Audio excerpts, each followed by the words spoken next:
Welcome back to my YouTube channel.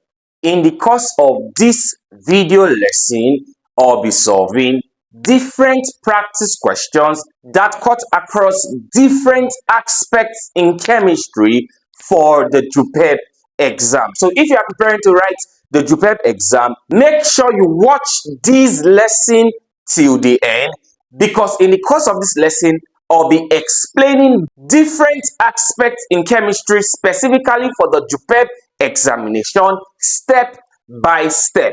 Now let's get into the first practice question, which says a normal body temperature. Please listen very well. Let's take the question again. It says a normal body temperature is 37 degrees Celsius. I'm going to explain every question I'll be solving in the course of this lesson step by step. So make sure you pay close attention. The question says a normal body temperature is this value, which is 37 degrees Celsius. So if you take note of this, that the normal body temperature is 37 degrees Celsius, though it has a range, all right? But for this question, they just said that it is 37 degrees Celsius. So we'll follow what the question says. Moving further, they wrote something here, which is KW. I'm going to explain that, all right? They gave us KW in this question, which I'm going to tell us what it means to be 2.4 times 10 raised to the power of minus 14. Now, the question says, calculate H3O plus in a bracket and OH minus in a bracket as well for the body fluid at this temperature. They gave us various options. First of all, when we see any question in chemistry, as far as the JUPEB exam is concerned, you have to be able to analyze the question carefully, and you should not rush. Take your time to know exactly the aspects in chemistry the question is from. And from the look of things, I already know the concepts to which this question is from, because I saw H3O plus in a bracket, which has a name which I'm going to explain for us. And also I saw OH minus in a bracket, which has a name which I'm going to explain for us. So me seeing those two guys, those two representation in this question, my mind tells me that this question 1 on the board, is from a very vital aspect in chemistry called the pH concept. So as a student, you have to be able to master the pH concept properly. And in the course of this lesson, I am going to explain all you need to know under this aspect. So make sure you pay close attention. As earlier said, this question is from the pH concept. Now, pH, specifically pH of a solution, is simply the degree of acidity and alkalinity of a solution. Remember, this pH is measured in a scale called the pH scale that ranges from 0 to 14. Just listen. Let me explain what you need to know as far as this question is concerned, so that when you see another question that is like this in your exam, you'll be able to solve it without stress. So listen very well. Now listen, there are various formulas you must master on this aspect. I'll be giving us the 4 basic formula we must take note of under this aspect of chemistry. And there are 4. The first one is this. If remember I said that I saw the pH concept. So the first one is pH is equal to minus log, all right, into bracket what we call H plus, which I'll tell us what it means. Just relax. Now, if you observe what I wrote here, this H plus is called hydrogen ion itself. But when H plus is inside a bracket, it is, now, first of all, bracket in chemistry means concentration. So when H plus is inside a bracket, they call it hydrogen ion concentration. And in chemistry, this representation, which is H plus in a bracket, when it comes to the calculative aspect on the pH concept, this representation, which is H plus in a bracket, is same as this. But if you want to pronounce their names, they are different. Listen, this one is called hydronium ion. Listen, what did I say? H3O plus, what's it called? Hydronium ion. But when H3O plus is in a bracket, you call it hydronium ion concentration. And this is called hydrogen ion. You can see from their names, they are different. When it comes to the calculative aspect of the pH concept, both of them are the same. We say they are the same. Now watch. So me doing this, I can also write this equation. I can say, or I can write this same equation to be pH is equal to minus log into bracket H3O plus. I can do this and I'll say I'm correct. So what I've said, both of them are the same. Are you following me? So moving further, you can see here that I've given us just one formula out of the four basic formula I said I'm going to give to us. There are others. So you just watch as I solve. All right, we have this formula. Both of them are like of the same concept. They are the same. We've established that. Now, in chemistry as well, anything that happens to what we call pH happens to another representation called POH. So watch me. So at having pH, we have what we call POH. And POH has a formula, and its own formula is minus log into bracket OH minus. I believe you are following me. This is the other formula you must watch out for in this aspect. Now, there's the third formula, because this one is 1, this is 2, this is 3. Now, the third says, whenever we had pH and POH together, what did I say? We don't times now. We are adding pH and POH together. We'll get a number which is what? 14.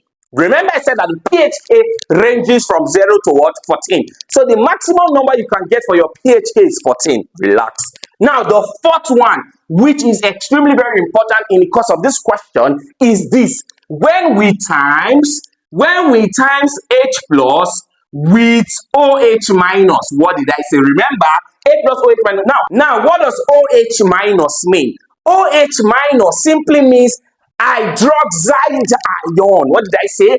Hydroxide ion. But when it is inside a bracket, remember bracket means concentration, then I call it hydroxide ion concentration.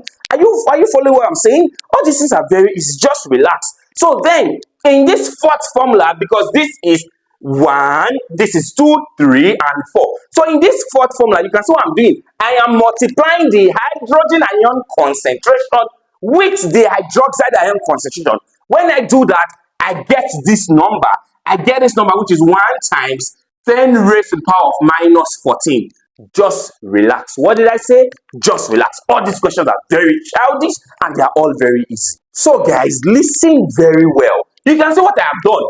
I believe we have agreed together that me having this H plus in a bracket, I can also write another formula that looks like this, that signifies the same thing to be this.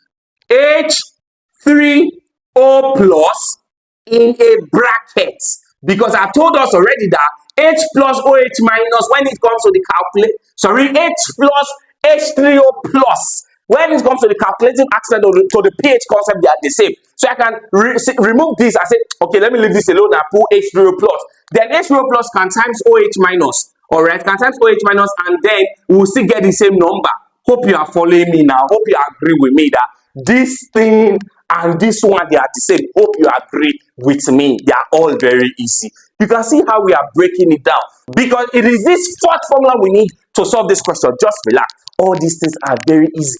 They are not difficult at all. All right. So guys, let me build on the last formula, because that's why I'm telling you now that it is the last formula we need to solve the question. If you observe in your question, are you not saying calculate this and this? So which one do you think I will actually need in the course of solving this question number 1? Is it this one that just say pH is equal to minus log into this, or this and this are the same? Because in the question there's not like pH, there's not like POH. Then I will not use this, guys. I will use this one. Hope you are following me. All these things are very easy. They are not difficult at all. So what I will do next is for me to wipe this one, so that I can write and tell you guys some other things concerning this formula to solve the question. So you just watch closely. I want to wipe this formula. All right, these two formulas, I want to wipe it on the board so we can progress, guys. So we can progress. We don't need the third one, the second one. We only need the fourth formula to solve this question on the board. Now, let me tell you guys something. I want to rewrite. I'll write the last one, which I told you guys that it is H3O plus multiplying with what?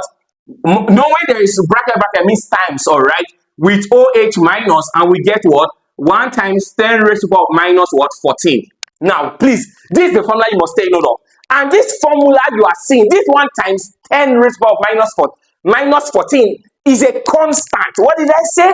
It is a constant. This constant, which is 1 times 10 raised to the power of minus 14, it is a constant, and it's called water dissociation constant. What did I say? Water dissociation constant. Please take note. What did I say? It is called water dissociation constant.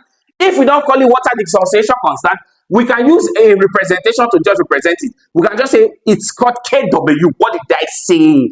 So you can see here that this 1 times 10 to the minus 14 is called water dissociation constant, and it is also regarded to be called what? KW. Relax. Now I have to tell you something about this constant as well. This constant you are looking at, it is temperature dependent. What did I say? This water dissociation constant, I told you guys that it is temperature dependent, meaning that temperature affects the value. Temperature what affects the value? Let me tell you guys something. This equation we just got, it is the equation for the water dissociation constant formula when the temperature is, when the system is at room temperature. Remember, room temperature is 25 degrees Celsius. When that system is at room temperature, this is what we get to be our dissociation constant for water, which is 1 times 10 raised to the minus 14. But I told you guys that it is temperature dependent, meaning that when there is a change in temperature, it affects the constant. Because now, this is the normal, this is for human body, and now the temperature has changed because for human body is 37 degrees Celsius. But I told you for room temperature is this. This is the water dissociation constant for room temperature. But for the human body now, they told us that okay, a normal body temperature is this, and the water dissociation constant is this, meaning that for the normal human body, which is 37 degrees Celsius, the formula we are going to get, the way the formula will now be still the same way, but now the water dissociation constant will change to what they gave to us, which is 2.4 times 10 raised to the minus 14. Because I told you that this is temperature dependent. Temperature affects it. This is the value. This value will go for 37 degrees Celsius. This one is for 25 room temperature. I'm just telling you to take note of. They can ask you, this water dissociation constant, is it temperature dependent? Because water dissociation constant is also regarded to be called KW. It is temperature dependent. Temperature affects the value. So then, this is, now let me tell you guys something. If you observe what I'm doing, I'm trying to get a formula we need to solve this question. Relax, they are all simple. Now, in summary, this is the formula we need. This down one, we don't need this one because this is the normal. But now, because of there is a change in temperature for the human body, then we now use the KW value they gave to us, which is 2.4 times 10 raised to the minus 14 as our water dissociation constant. So this is what we are using, not this one up. So you can see here that we've established that, okay, to solve this question in this we are using. So the question asks yourself, how do we use it? How do we use it? They're all very easy. Just listen and then I explain for you step by step. All right, guys, moving further, what do we do next? Now, let me explain. We've established all of this fact that, okay, this is the formula we are using. All right, let me just wipe. So we'll just have one formula on the board. All right, I'm trying to maintain the space so that we'll be able to solve other questions. Thank God we've analyzed the formula already, so let's solve together. Let us solve together step by step. I want to ensure that the board is, organized so you understand what's happening. So then, the formula we are using to solve this question, which we've established together, it is difficult. It's not just good for me to tell you the formula. You have to know how the formula came about. So then, the formula is what? This guy, which is H3O plus times OH minus. You are not seeing times, so there's an invisible times here. When two brackets are mixed, like, separating each other is times, is equal to the is equal to the water dissociation constant now for the body, for a normal body. So then it is what they will get the gift, which is 2.4 times 10 raised to the power of what now? Minus 14. So guys, what do we do next? Now let me tell you guys something.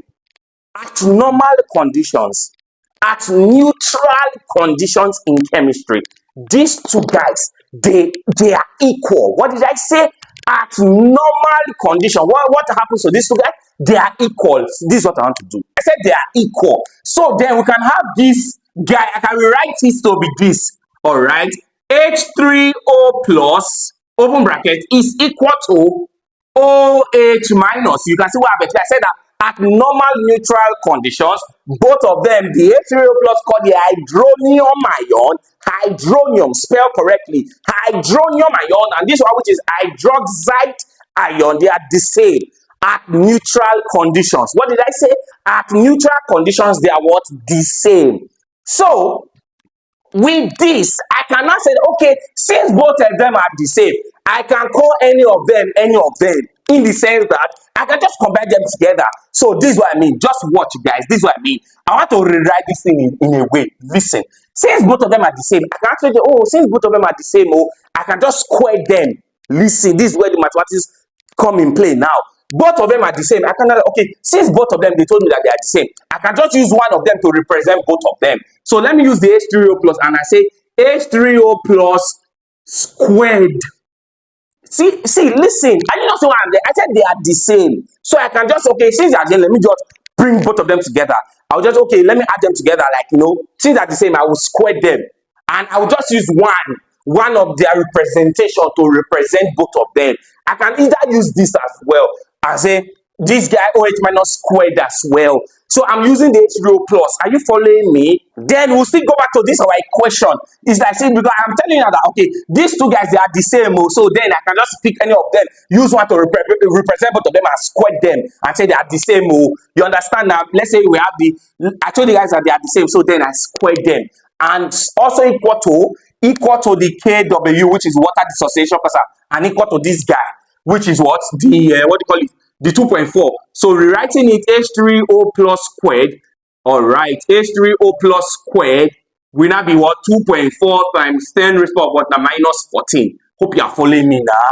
Hope you are following me. All right, guys. Now, what we are trying to do here is to ensure that we have an exact value for this our H3O plus, which you already know that H3O plus is 2, H3O plus itself, and this guy. But I just have to put them together to solve for it. Listen, to solve for them, both of them. So then to further break this, so we have to ensure here that this squared you are seeing, we basically remove it.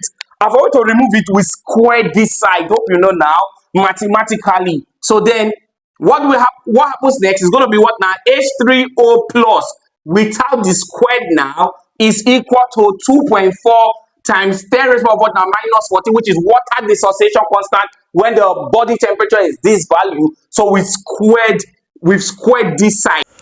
So guys, the next thing to do is to find the square root of 2.4 times 10 raised to the power of minus 14. You know, in your exam, you'll be allowed to use the calculator. So ensure you impute the value correctly. And that value you have to get is 1.5 times 10 raised to the power of minus 7. I believe you are following me. All these things are very easy. This is what you have to get when you hit your calculator carefully. So then remember I said that this thing we've gotten now, actually remember we added two different representations together to just fit this initially when I said that these two, they are the same. So we just use, since they are the same, then we just square them together and then we have a squared. But now let's not break it down. Let's not break it down to which the answer says in the question, because the answer to this question is option B. All right, the way the answer says is H3O plus, all right, is equal to OH minus. We can say that they are the same thing, and both of them will not be equal to what we've gotten. Both of them will not be equal to what we've gotten, which is 1.5 times 10 to the power of minus 7. Hope you understand what's happening, because I told you guys that, both of them, I actually, added them together, like squared them together for you to be able to solve. So after solving, we now like say that, okay, from this, our question, H0 plus is this, OH minus is also this. Do you understand? They are all very easy. They are not difficult at all. Because now, to ensure that your answer is correct, take this value 1.5 times 10 to the power of minus 7, put it here, and put another one here, because this guy has that 1.5. This guy also has the 1.5. Put them here and times them together. You see, you get exact number. Do you understand what happened? Because the reason I had to take my time to explain this question so that you'll be able to catch everything that's happening. They're all very easy. I believe you understand what happened here. They are all very easy. Let's progress to the next practice question. All right, guys, before I go over to the next question, let me give you guys your own practice questions to solve so as to master how to solve questions under this aspect. They are all very easy. All right, here's your own question. Let's say, for instance, it's not dealing with like body temperature. Body temperature. Now, let me just wipe. Let me just wipe here and then give you your own question. Your own question is basically at 50 degrees Celsius, all right, the water dissociation pressure KW is 5.5 times 10 raised of minus what? 14. So this is your own question. So solve for the H3O plus and the OH minus. You already know what to do because I've explained this for you. You already know tricks to be able to get your answer. I just gave you the me. I know how to solve without doing all of these things because I already know what is happening. But for you now, you have to understand this step by step first before you can be able to use, the trick to solve. And I believe you'll be able to solve this one. I'll provide the answer in the comment section. Let's go over to the next practice question.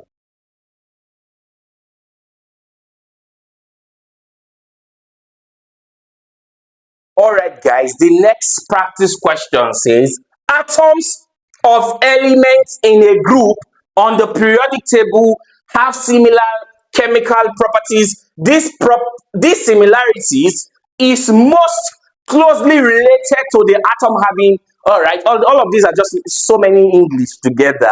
Now, what the question is asking us, or what the question is saying is that elements or atoms in the periodic table, specifically elements in the same group. Remember, you should know this. The periodic table is divided into two major aspects, which is groups and periods. Hope you note this. Now, you should just note this. Element, we have various groups from group 1 element to group 2, to group 3, to group 4, to group 5, to group 6, group 7, and group 8 or group O. All of these groups, they have their respective name. Group 1 elements, they are called alkali metals. Group 2 elements, alkali earth metals. Group 3 elements, earth metals. Group 4 elements, the carbon family, because carbon starts it. You understand?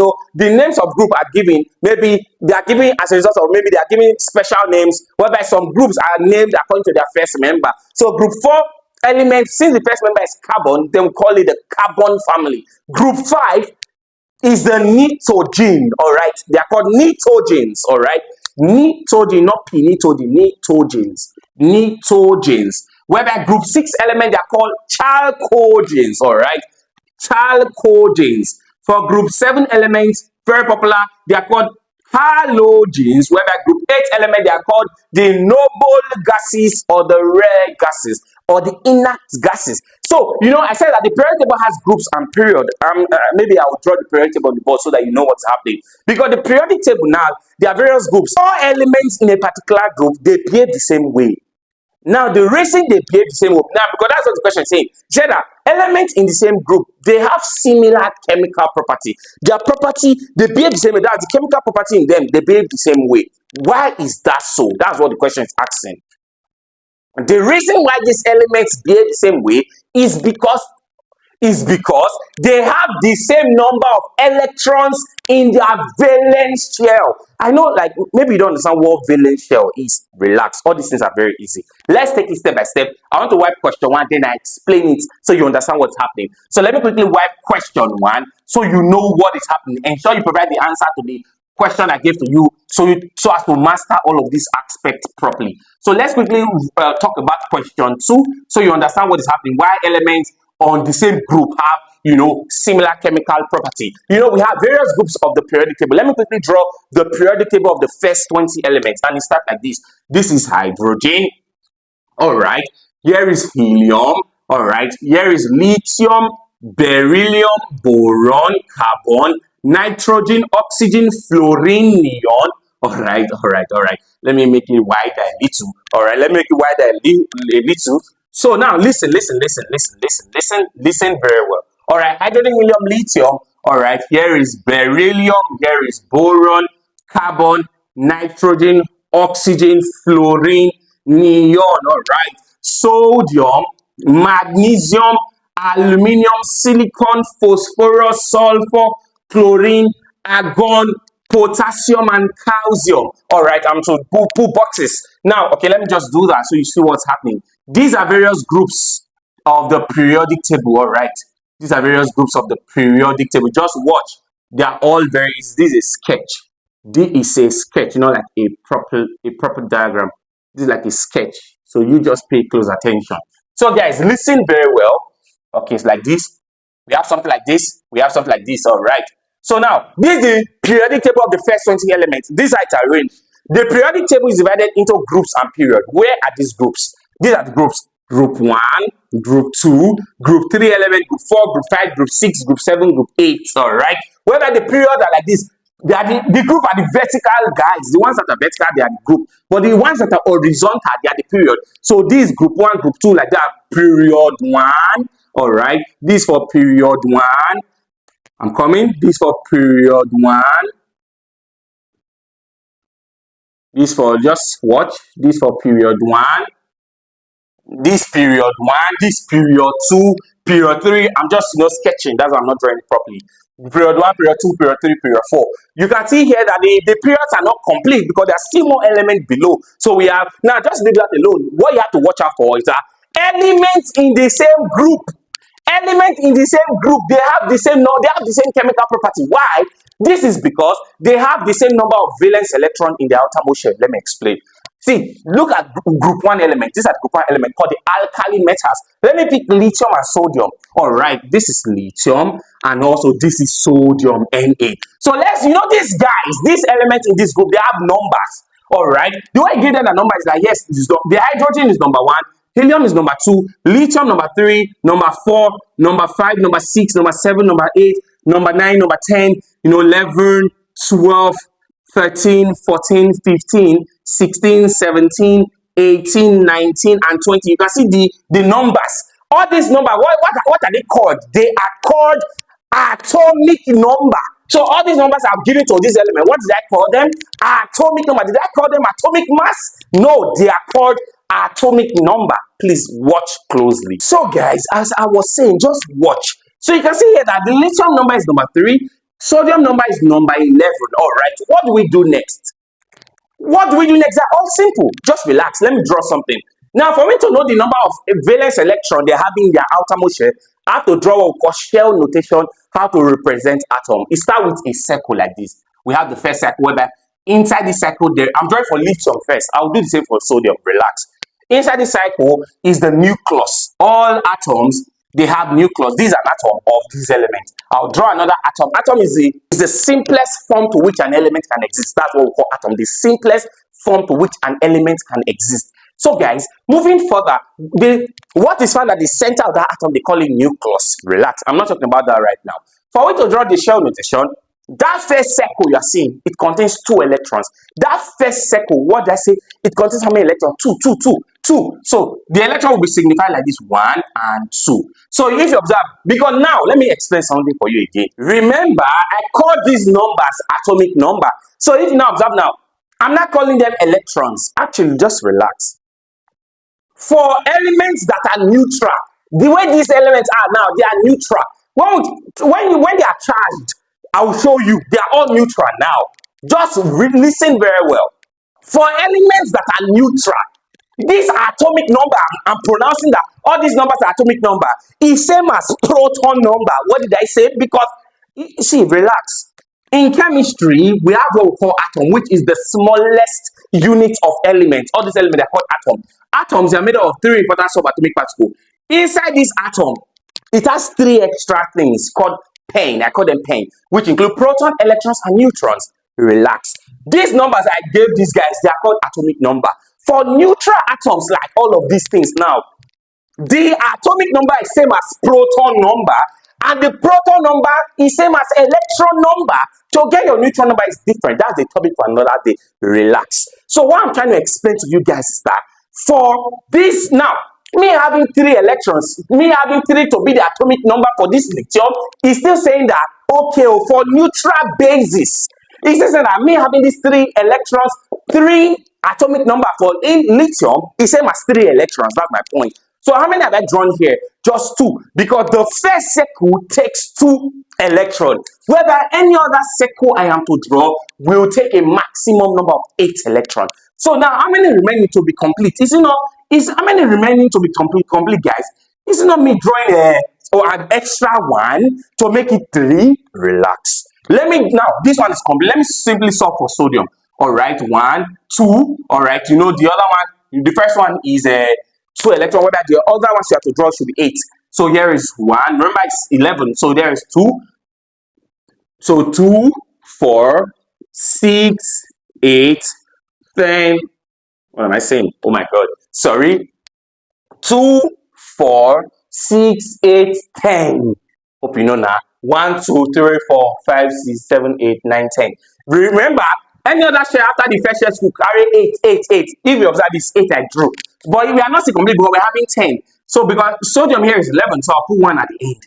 Do you understand? So that last circle I draw is called the last shell. You can see that last circle I draw, what's it called? It's called the last shell. And that last shell, they call it that last circle. For either of them, they call it last shell. Or if you don't call it last shell, you can call it valence shell. Valence shell.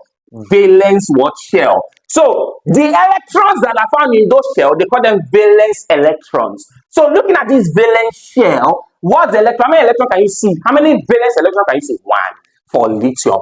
Looking at this valence shell, how many valence electrons for sodium can you see as well? 1. Are you not saying that all elements in the same group, even if the numbers are very different, they must have the same number of valence electrons?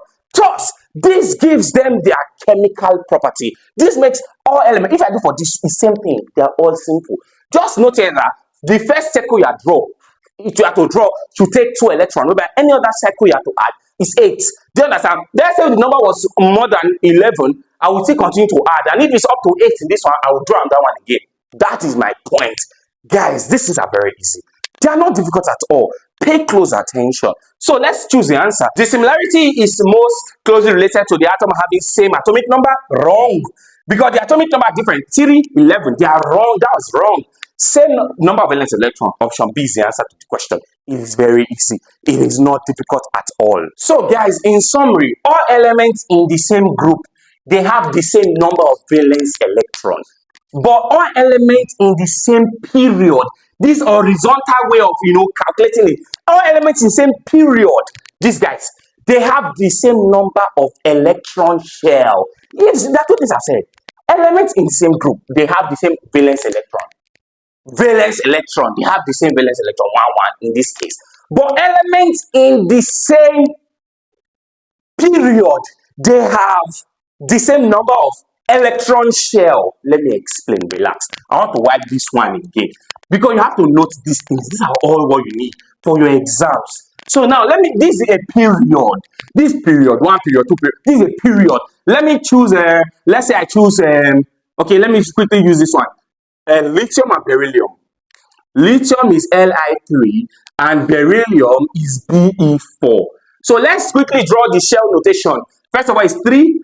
No, at the center there is nucleus. So put 1, 2, and 3. I am done.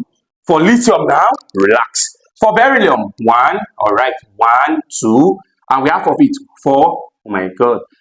Hope you know what I'm doing, eh? This one is 2, this is 2, so 4 altogether is correct. So if you observe, we've drawn the shell notation for both of them. Look at them very well. Look at them very well. Remember I said that elements in the same period, they are in the same period.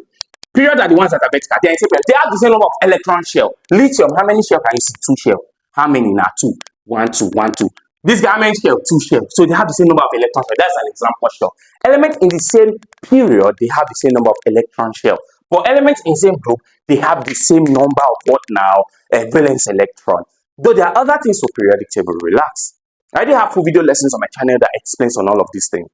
Same applies to the first question we solved on page. I have a full video lesson that explains exhaustively on the pH concept. The link to the video will be in the description. So ensure you go watch the lesson so as to master every other thing concerning periodic table, because periodic table is a very key aspect in chemistry. So we'll go over to question number 3. So I'll be wiping question 2 and as well as the periodic table. You just watch closely. All these are very easy. All right, guys, let's get into the next practice question, which says uranium 233. This is the representation of uranium 233. All right, decay by, this means alpha. What did I say? This means what? Alpha. Alpha, decay by alpha emission. What is the decay product? All right, these things are very easy. Relax.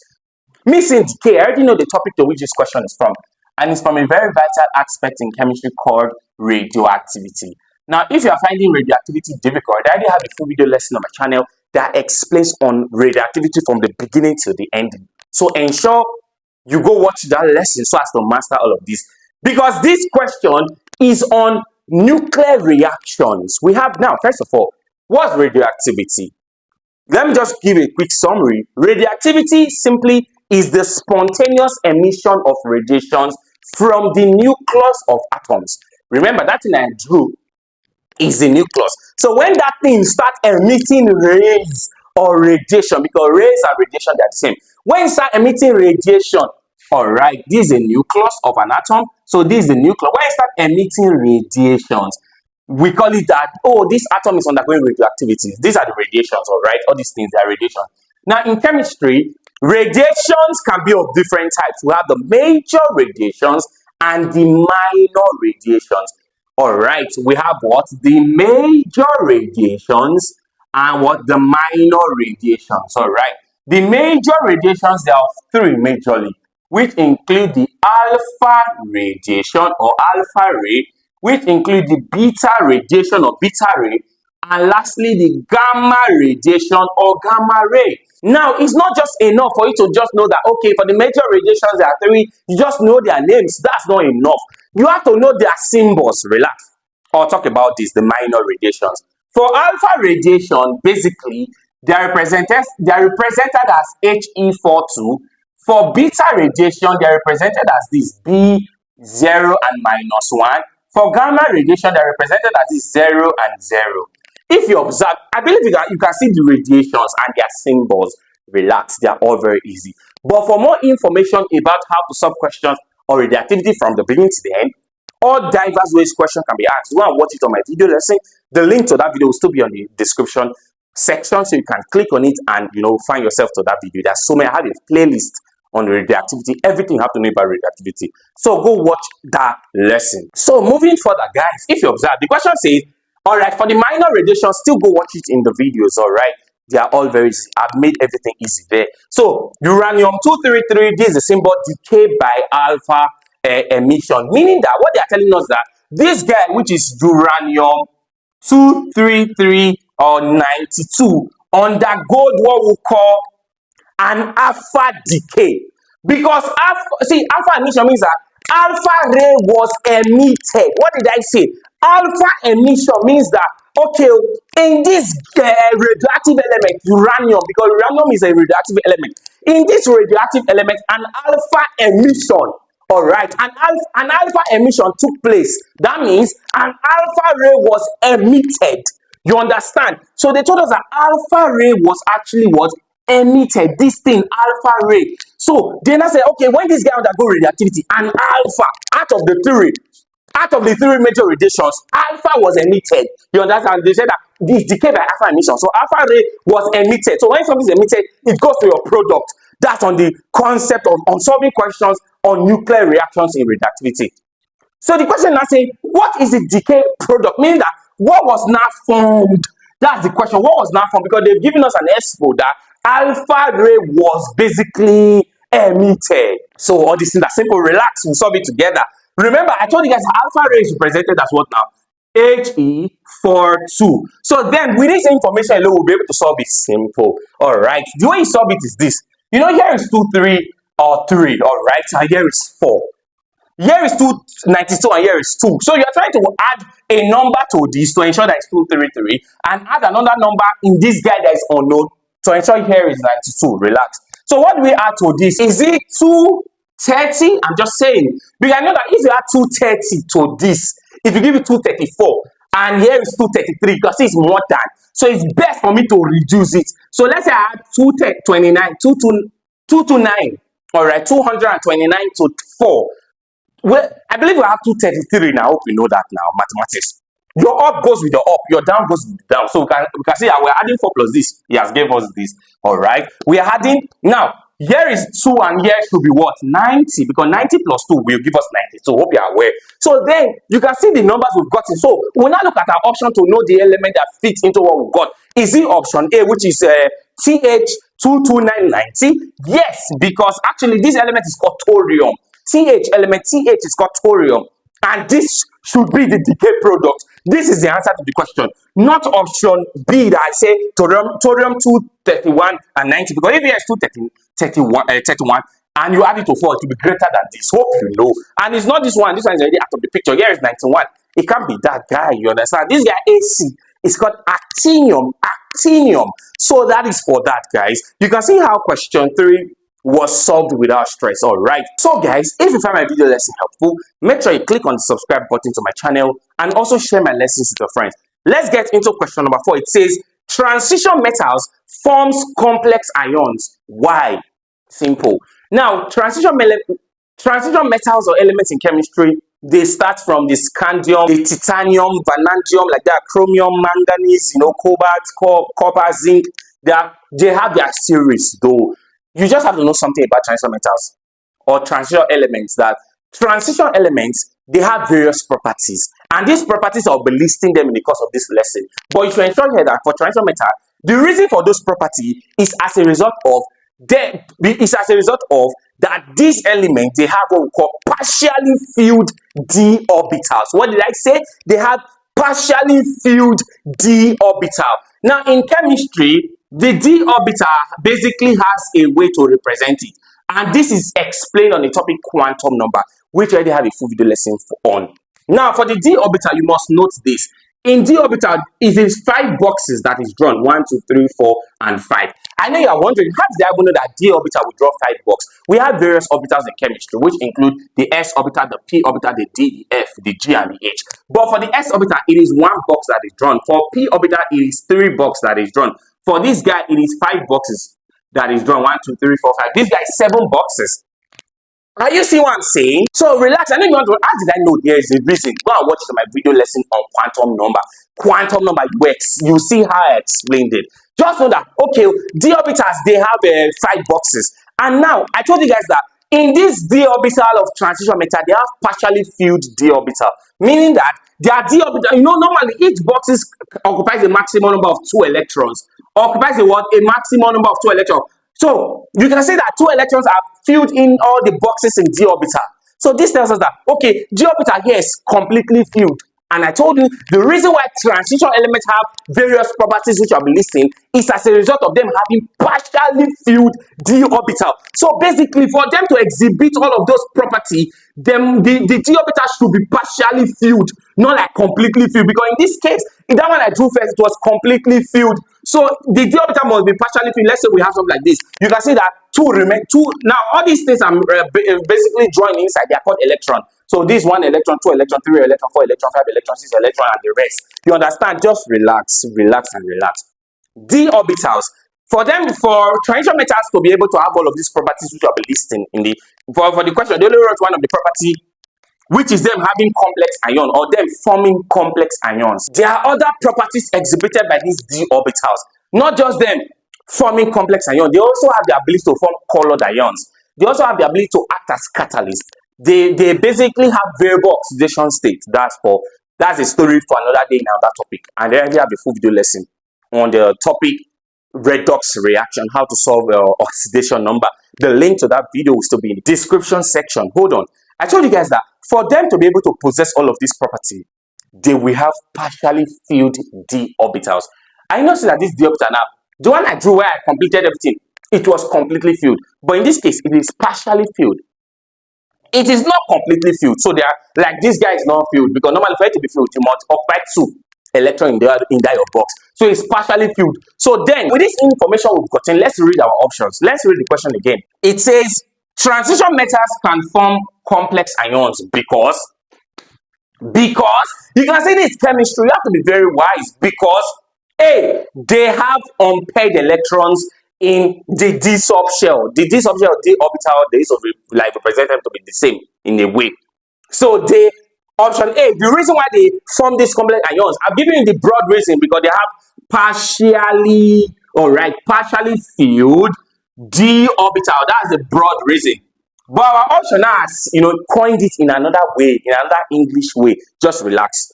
Option A, they have unpaired electrons in the d subshell. Option B, they have paired electrons. All right. Option C, they have empty d orbital. All right. First of all, and option D was none. Option C is this. So option C, Looking at the d orbital, is it empty? No, there are electrons, so this one is out. There are electrons inside, so option C is out. Now let's go over to option B. It says they have paired electrons in the d orbital. All right, they have paired electrons, I am aware, but not all of them are paired. Some are not paired. So option A, they have unpaired electrons. Definitely they have. They have. The reason, because I told you now, they should have partially filled the orbital. The reason why they form all of these properties are because of that partially filled the orbital. So for option B, I will not focus on one with pegged, because it is partially tails. The one that is not pegged is the one we should go for. That's the reason why these elements basically form all of this property, like them forming complex ion in this case, them having the ability to act as catalyst, them forming colored ions. So the answer to this question becomes option A, not option B, because this is advanced chemistry. You have to be able to think, and they are all easy. Just relax. We solve all of these things step by step. All right, just relax. You can see the way we are examining, because what the concept says is that for you to be a transition element, you must have partially filled the orbital. So we must basically ensure that they are partially filled the orbital. The d orbital is not completely filled in this case. So we must go for the option that have unpaired electron, not the one with paired electron. Do you understand? They are all very easy. So guys, let's get into question number 5, and it says how many equivalent hybrid orbitals are in the sp2 hybridized carbon? All right, you just saw sp2. What they're asking you, how many orbitals are here? Remember, I listed many orbitals: 1, 2, 3, 4. Like s orbital is one orbital, p orbital is another orbital, d is another, f is another. So basically here now, let's elongate it. We have something like s, p, and p, because here is 2. So how many orbitals are we having here? 1, 2, 1, 2, 3. So then we'll go for the option with 3. So the equivalent hybridized orbitals that forms the sp3 is 3 orbitals: s, 1, 1, and 1. You understand? You count them. You don't count p to be 1. You count the p as much p you can see. You count them individually. So we have 3 of it. So if it's sp4, or sorry, if it's sp3, not like sp4 class. If it's sp3, then what becomes the number? Tell me how many equivalent hybrid orbitals will be here for sp3, and also tell me for sp. So do that and tell me in the comment section. So that is for that. So you can see how we've analyzed the first 5 questions. Let's move over to more practice questions under this aspect of chemistry. All right, guys, let's get into the next practice question, and it says precision in measurement is, this aspect is also very key in chemistry. All right, now what this question is asking us is, what is precision in measurement when it comes to chemistry or science in general? Now you must take note of this. Precision basically is the agreement. What did I say? Precision is the agreement between, it is the agreement between replicates measurement. What did I say? It is the agreement between replicate measurement. Now, in simple terms, precision is simply the closeness. Listen, what did I say? The closeness between repeated measurement. Let's say, for instance, I take the weight of this marker. All right, I take the weight of this marker at this particular time. All right, and I got a value. Let's say I got 1 kilogram, for instance, and then this marker, I still measured the weight of this marker and I got 1 kilogram at 1 p.m. So you can see that there is a consistency of the weight of this marker. You understand? After repeated what measurements, that's what precision talks about. But when we talk about accuracy, it has to do with closeness to the true value. That's what accuracy is all about. Closeness to the true value, the real value in a particular measurement. So you can see the difference between precision and accuracy. You might see objective question on this same thing, so you have to take note of it. All right, guys, moving over to the next question, and it says a base is a proton acceptor. Wow. According to that, so they are asking who brought about this definition.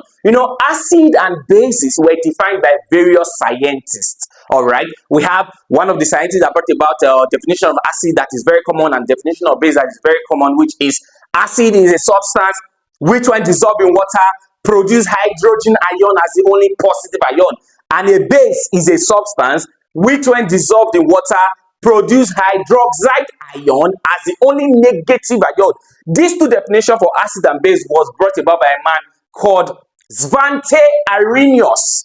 But now, if I say an acid is a proton donor, and also now listen, there's a definition for acid, which is acid is a proton donor, meaning that acid donates proton.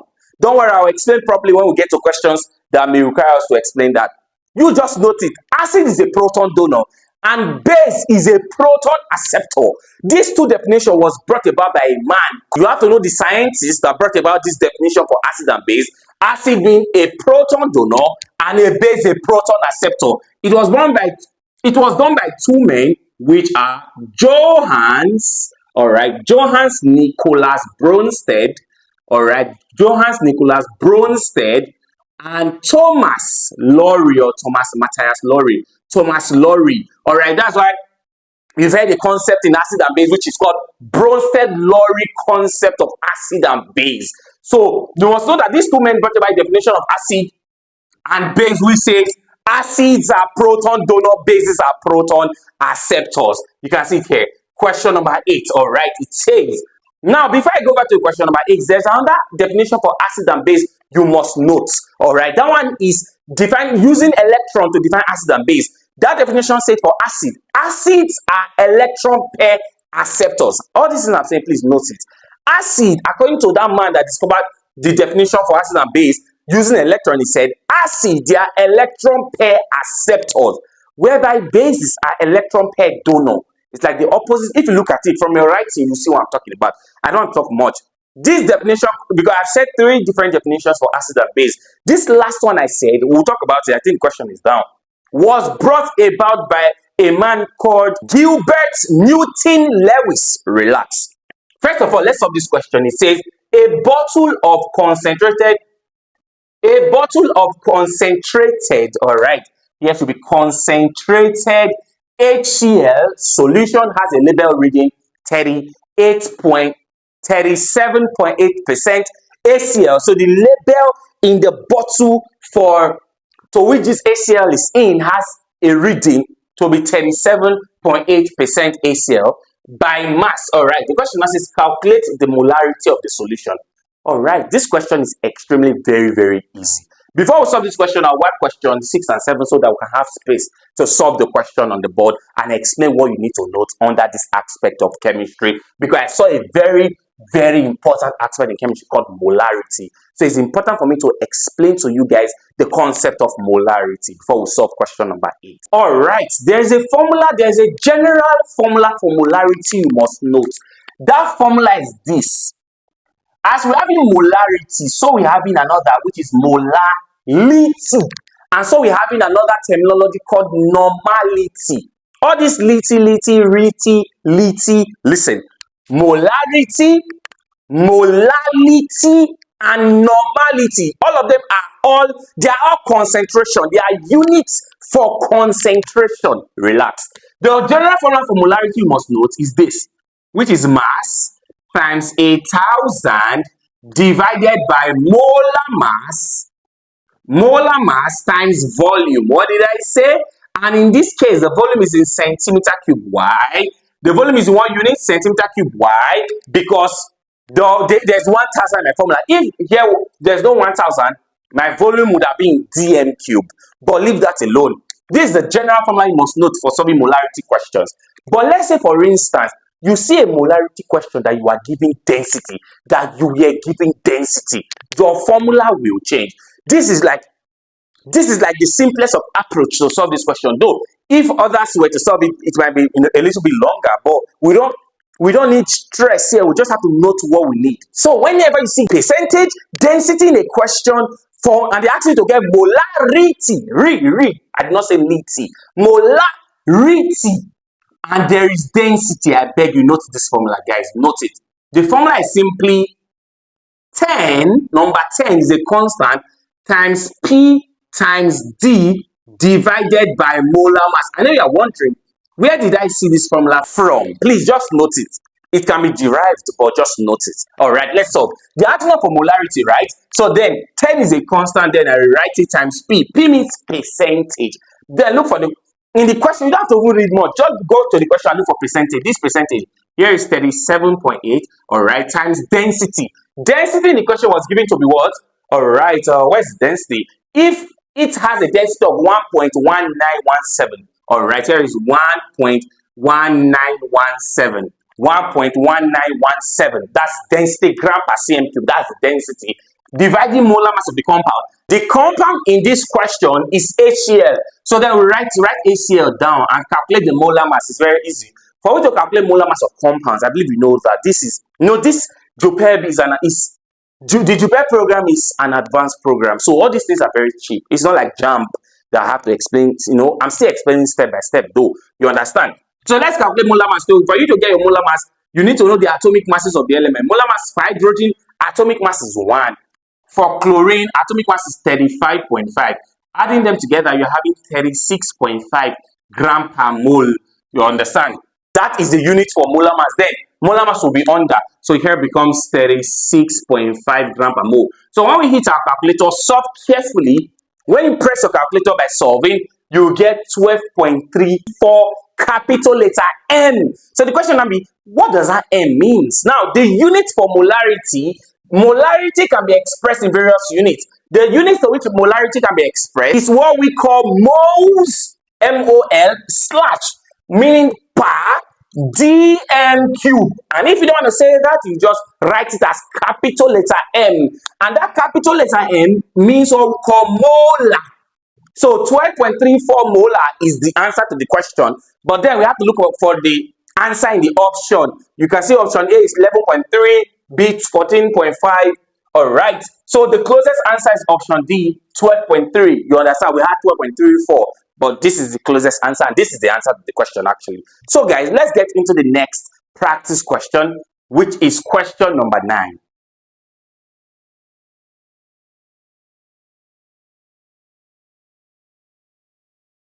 Okay guys, let's get into the next practice question. And the question says, what is the percentage of carbon in glutamic acid?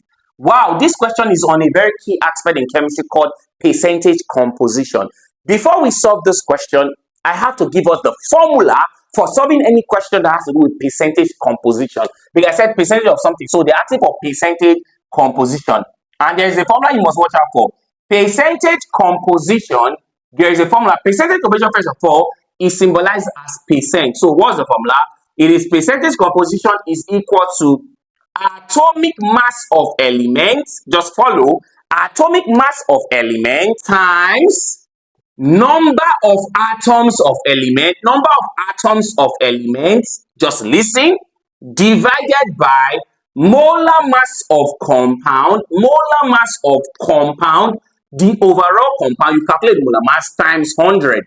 Remember, I look for percentage composition, so definitely we'll times by 100. Do you understand? Then you go to back to your question. It says, what is the percentage of carbon, which is symbolized as C in this compound? It's very easy. First of all, it's very easy. Bring out the parameter of this formula. The first is atomic mass. All right, atomic mass, and it's of which element? Carbon. What's the atomic mass of carbon? Something you should know. The question they'll give to you is though. It is 12. It is 12. That's the atomic mass of carbon. What becomes the number of atoms of carbon? How do we get number of atoms of carbon? To get your number of atoms of any element, of any element in a question, it is in the compound given to you. You can see they give us a compound. How many carbon can we see? 5. 5. So the number of atoms of carbon is what? 5 atoms. Are you following me? Then how do we get the molar mass of the full compound? Very easy. Then we write the compound. The compound is C5, all right, H8NO4. So for we to get molar mass, what do we do? Simply just calculate, add them together. So basically, what's the atomic mass of carbon? It's something you should know. It's 12. It's 12. It's something you should know. So 12, so for we to calculate molar mass, you know that the number standing in front of it will be times. So 12 times 5. For we to go to the next element, you plus. So plus, hydrogen is 1. And we have 8 hydrogen. So 8, 1 times 8 plus nitrogen atomic mass is 14. Something you should know. All right. So 14 plus nothing for nitrogen. So we just leave it. Nitrogen atomic mass is 14. So plus oxygen is 16. And we have a 4 of it. So 16 times 4. So when we hit our calculator, what becomes the molar mass of the full compound? We'll have it there. We'll press our calculator to get the molar mass of the full compound, then we'll progress to solve the question. So when we hit our calculator, we'll get the molar mass of the full compound to be 146. And remember, molar mass unit is grams per mole. All right. So this is the molar mass of the full compound. Then for let's impute. So we are looking for percent composition of carbon only. So it's going to be equal to what's the atomic mass of carbon? We said it already. It's 12. You'll be given the question. So 12 for atomic mass times what's the number of atoms of carbon in the compound? It is 5. All right. It is 5 now. We have 5 carbons. So we have 5 carbon atoms. So here it will be 5 divided by what's the molar mass of the full compound? 106. Then we times by 100. So when we input all of this into the calculator, what becomes the percentage of carbon in this compound? That's what this question is asking us to do. So when we hit our calculator, we'll get the percentage of carbon in this compound to be 41.1%. Press your calculator carefully. This is what you get. So what you do for me, this is the answer to the question. But what you do for me, you calculate for the percentage composition of the remaining elements like hydrogen, nitrogen, and oxygen. It's very easy. Same approach. Same approach. For instance, you have to solve for hydrogen. It's going to be percent composition of hydrogen will now be equal to what's the atomic mass of hydrogen? All right, hydrogen. All right, look at this. Carbon atomic mass is 12. Hydrogen atomic mass is 1. All right, nitrogen atomic mass is 14, and oxygen atomic mass is 16. So, based on your formula, what's the atomic mass of hydrogen? 1. All right, times what's the number of atoms of hydrogen? How many hydrogen atoms can you see? How many hydrogen can you see here? 8. So, here will be 8. That's for the number of atoms divided by the molar mass of the full compound, which I've made easy for us. Here is 146. All right, times what? 100 is equal to, you tell me the answer. Do for nitrogen, do for oxygen. Do it carefully. And as soon as you are done solving, add all the percentages together for all the elements in this question. And then if it gives you 199.9, know you are correct. That's how it's done. It's very easy. It is not difficult at all. You understand? So, with all of this said, let's get into the next practice question, which is question number 10. All right, guys. Question number 10 says, in which of the following reaction is change in entropy positive?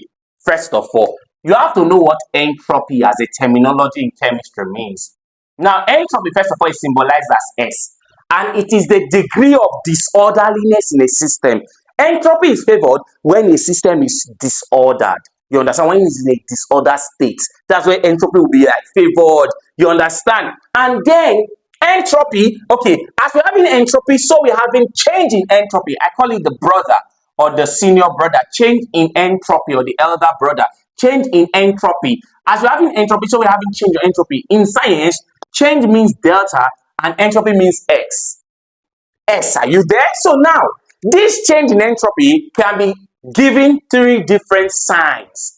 Change in entropy can be positive, change in entropy can be negative, and change in entropy can be 0. So the question you ask yourself, how do I know when a change in entropy is positive, negative, or 0? How do I know? Very easy. I will explain. Before analyzing the question, let's go over to analyze the concept before going over to the question. Now you have to note this. When entropy change is positive, it means that the product side of the reaction has more gases than the reactant side. Simple explanation. See, for this, for entropy change to be positive, it means that the product side of a reaction should have more gas than the reactant side. Remember, reactions have 2 sides. We have the product and we have the reactant. You understand? So, for you to be positive, your product should basically have more gases than the reactant. You see, you'll be seeing G. G means gas. S is solid. AQ is aqueous. So, when you see that one has more gas, you know that basically it is the delta S, which is the entropy change, should be positive. But for this, when entropy change is negative, when your reactant have more gas than your product, then entropy change is negative. But when is entropy change 0? Very easy. Entropy change is 0 when we have equal number of gases at both sides of the reaction. Let's say for our product we have 2 gas species, reaction we have 2 gas species as well. We say, oh, it's equal. All right, so entropy change becomes 0 in that case. Relax, let me analyze each of the options so we'll get the answer to this question. They are all very easy. All right, guys, listen very well. Here is option A. Are you not seeing AQ? Aqueous and aqueous silver ion is reacting with zinc, being a solid, and gave us this option A is out of it because there is no gas species. It's aqueous solid, out. Leave that alone. Entropy, nothing. Let's go over to option B, because if you check the species, the state of matter of the element or compound forming the reaction, there is no single gas species. And if you observe, entropy have been emphasizing on gases. So let's go back to the option B. All right, option B. Now look at it. Here is gas. All of them are all gas. Okay. Even your product is not a gas. The product is basically a cube. So basically, let's observe. Remember, if you check option B, my reactant side have how many moles of gas? Here is 2. And you know, when there's nothing standing in front of an element, we call that in 1 mole in chemistry. So here is 2 mole of a gas, and here is 1 mole of a gas. That's how it works in this aspect. So we say 2 moles of SO2 gas and 1 mole of oxygen gas. This oxygen are 1 and is a gas. So in total, in the reactant side, because reactant is your left, in the reactant side, we have 3 gas species. For my product, we have no gas species. Remember, I told you guys that for entropy change to be positive, when we have more gas species, more gas in our product, more gas in our product. When we have more gas in product than reactant, then entropy change to be positive. But when we have more gas in reactant than product, entropy change will be negative. So the question is, which of the following reaction is entropy change positive? Is it option B? No, because in option B, entropy is negative. Do you understand? Entropy is negative. Let's go over to option C. For option C now, look at it. CaCO3 is a solid. It gave me CaO, which is another solid, and at the end, CO2, which is a gas. Wow. In option C, we have more gas in our product than reactant. In our reactant, we don't have any gas at all. So, insofar we have a gas in our product and lesser gas or no gas in our reactant, then entropy change for this reaction should be what? Positive. The answer is option C. Why? Because if you observe, we have more gas in our product than reactant, and that is what we are looking for. I believe you guys understand what is happening. All these things are very easy. They are not difficult at all. Option B. Here in option B, the entropy change is actually negative. Do you understand? But how do you know it will be 0? Let me show you a reaction that entropy change is 0. HI reacting with I2 is a gas. Then giving me H2I, which is also a gas. Now, if you observe, you know, I told you in chemistry, when you not see any number, then take it to be 1 mole, 1 mole. So we have 2 moles of gases. 2 moles, 1, 1. Add them together. 2 moles of gas. Here we also have 2 moles of a gas. Equal. What become entropy change? 0. What become entropy change? 0. Do you understand? They are all very easy. So that is for that. Let's get into question number 11. Question number 11 says, an acid is a proton donor. Who said that? Now, let me say it again. Definition of acid and bases. All right. The popular one we know, which is acid is a substance which when dissolved in water produce hydrogen ion as the only positive ion. Base is a substance which when dissolved in water produce hydroxide ion as the only negative ion. That 2 definition for acid and base was given by Svante Arrhenius. But the definition for acid, I say acid is a proton donor and a base is a proton acceptor. That was given by that Bronsted and Lowry.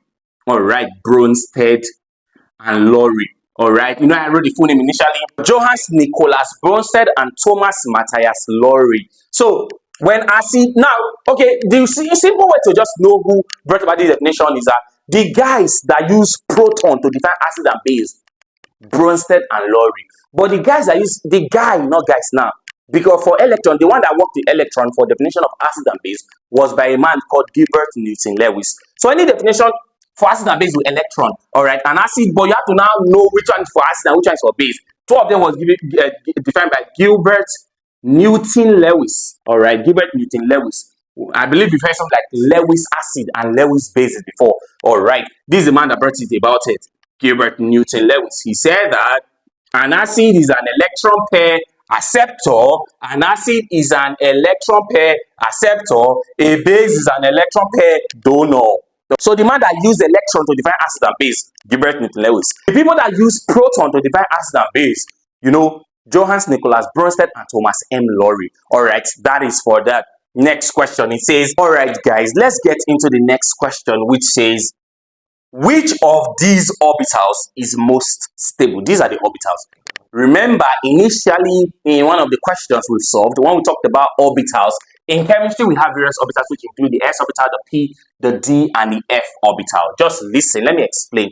The question is asking us, out of all of these orbitals, though there are now numbers attached to them, we'll analyze those numbers very soon. All right, that number is determined by something. Relax. Now, you can see that these are the orbitals. Listen, these are where the orbitals in chemistry. Now, they're not asking us, out of all of them, which is most stable? Which is what? Most stable. Let me just give you the trick. The one that is up, like the one that is closer to the nucleus, is most stable. And which one is closer to the nucleus? When I draw an atom, it's actually this. So you should not hear that. The one that is stable, the one that will be most stable without adding numbers to them, will be s orbital, because it's closer to the nucleus when I draw diagram. But if you don't know, or if you can relate to what I just said, just notice that, okay, it is s orbital that is most stable because it is closer to the nucleus and it has lesser energy. The one with the high, now the one that is least stable, the one that is less stable is the F. Why? Because it's farther away from the nucleus and it has higher energy. But this one is closer to the nucleus and have lower energy. So the ones that are closer to the nucleus with lower energy is most stable. The one that is farther away from the nucleus with higher energy is less stable. You've seen what is happening here. So basically, okay, let's analyze. The orbital here that is most stable, S. The one that is least stable, F. You understand? It's like, a trend. Now, the one with the lowest energy is S, but the one with the highest energy is F orbital. So then you can see that they added different numbers because this number attached to them is determined by a quantum number called the principal quantum number in chemistry. If you don't understand the quantum number, go and watch my video lesson on quantum number. I've explained everything you have to know about quantum numbers. After you're done watching this video, ensure you go watch my full video lesson on quantum number. They're all simple. So then you can see numbers are attached to them. So the question will be, which one will now be most stable? Remember I told you that, okay, as you go from here to there, your the stability of the orbital will actually decrease because as you are here, you are more stable. As you are here, you are less stable. So it means that s orbital is more stable than p orbital. P orbital will be more stable than d. D will be more stable than f. But when it comes to energy, which one has the highest energy? This one will have more higher energy than this. This one have higher energy than this, and this one have higher energy like this than this. Do you understand? So that is for that. So you cannot see different orbitals attached. So now the number basically is determined principal quantum number. So guys, based on my explanation, the numbers, you can see I've determined the one that is more stable, less stable based on the trend. And now you can see from the options they gave us numbers. If it was just the orbital itself, we'll basically just decide very easily. But now there are numbers attached. So let's now write them with the numbers. All right, this one is 3D. All right, 3D. All right, here is 4P. 4P, and there is a 5P. Here is still 5P. Let's just write it in P. And here is 5D. Okay, 5D. So these are the orbitals. All right, I'm writing it the way it is. Relax. Remember, I said that the orbital that will be more stable is the one that is the s orbital closer to the nucleus. While the one that is least stable is this. So this will tell us that between anything that has P in it and between anything that has D in it, which one be more stable? Which one be more stable? Tell me, is anything that has P will be more stable than anything that has D? You understand? We've said this already. We've built on all of these things. Forget about the numbers in this case. Because actually the number also determines it, you understand? But it is the orbital itself that tells us mostly which one is more stable and less stable. So then it's not going to be what now? Between 4. So if you observe, these two guys are out because these guys are more stable than them. Do you understand? Because p orbital is more stable than d orbital. So guys, the question you ask yourself, between two of them, which one will be more stable? The number will not come into the picture here because the numbers that the lower the number, the more stable the orbital. We don't have to stress ourselves. This is the answer. The lower the number, the more stable the orbital. So compare 4, 5, which one is basically lower. So then 4p will be the orbital with that is most stable here, option B. Do you understand? So I'll give you one question so you analyze and practice. So then let's say we have something like 3p, or let's say we have this something like 4d or 5d. So tell me which one is more stable between them. You've seen the answer already. These high points are all simple. They are not difficult at all. Let's get into more practice questions. Question number 15, it says, hydrides of halogens with the highest stability to heat. All right. Hydrides of halogen basically means hydrogen combined with an halogen.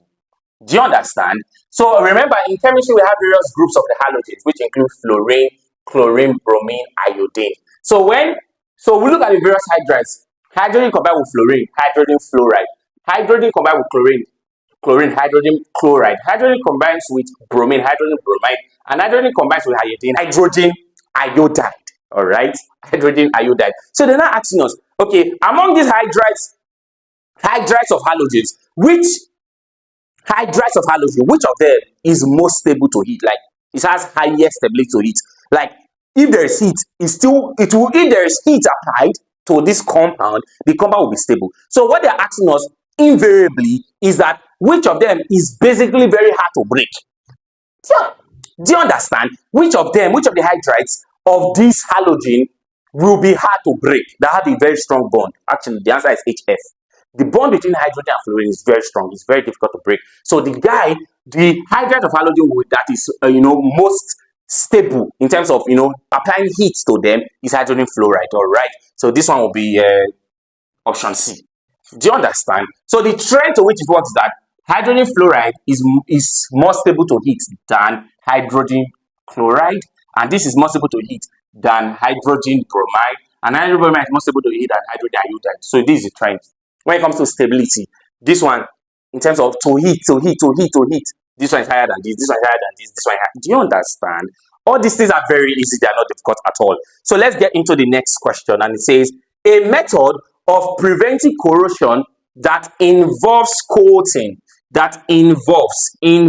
coating steel, which is the metal, with zinc is called, the answer, anything you are using zinc to coat is called galvanizing. What did I say? Galvanizing. You using zinc to coat a metal to prevent it from further rusting or corrosion, then it's called galvanizing. Please take note. Using zinc. When other metals are used to coat another metal to prevent corrosion, they have some other terminologies. All right, but when you use zinc to coat a metal like zinc, steel is called galvanizing. But for instance, you use tin to coat that particular metal.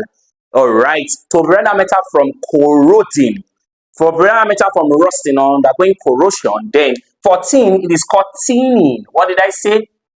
It is called tinning. That's the term, tinning. All right. So, for instance, we are using, let's say, chromium. We are using nickel, silver, or gold. So, basically, coat another metal to prevent it from corroding or preventing it from rusting, undergoing corrosion.